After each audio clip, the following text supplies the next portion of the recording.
All right, so we're going to go a little deeper now, and it's based on a couple of things you've said. Russia, energy.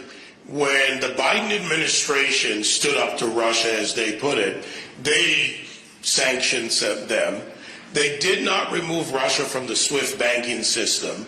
Therefore, energy transfer payments still went through the SWIFT banking system into Russia. That kept fueling their war in the Ukraine. Would you remove Russia from the SWIFT banking system? So the Biden administration didn't fail to do that for the right reasons. They're bumbling around with, I think, again, sleepwalking us into World War III. And the only way I'm going to be a wartime president is if Biden sleepwalks us into one before I walk into the Oval Office. But the reality is, I look at this completely differently from the establishment in either party. I'll give you an analogy. Nixon in 1972. He didn't trust Mao Zedong. I don't trust Putin. He didn't trust Mao. But he did what he needed to do. He pulled Mao Zedong outside of the clasp of the USSR. Well, now Putin is like the new Mao, actually. And so we need to get Russia out of its relationship with China. That alliance is the single greatest military threat we face. We need to pull them apart. So I would actually go the other direction. I would reopen some trade relationships with Russia as we decouple from China. Communist China is the biggest threat.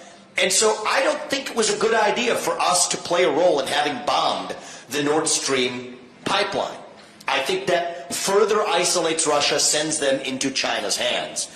So I'd go the other direction. We'd reopen trade relationships. But if Russia reneges on any of its promises that I would require of them, not to invade other parts of Ukraine beyond the regions they've already occupied as post the peace treaty, or other incursions, or does joint military exercises with China, then we go maximum pressure campaign on Russia. And they won't do it because they don't have an interest in being in bed with China if we reopen and normalize some economic relations with the West. Is that because Putin's a good person? No, he's not. Do I trust Putin? No, I don't.